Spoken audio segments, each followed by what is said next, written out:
Okay, today I'm going to take a look at this auxiliary fuel tank good for servicing your bike.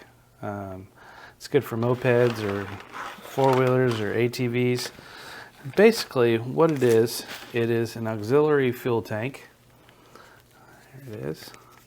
So if the tank you got is bad or has rust in it or whatever, this will let you hook right to your carburetor, and it's got an on and off petcock, so you can shut it off and put your extra fuel in here,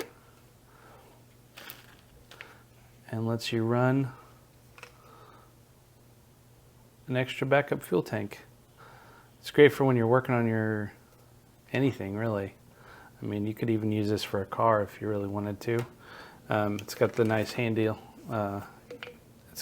handy strap here, so you can tie it up. That way it's above and gravity feeds. But yeah, I think a lot of people don't know these exist, and this is one of those things I thought would be really great. I'm working on a moped, so it'll definitely come in handy.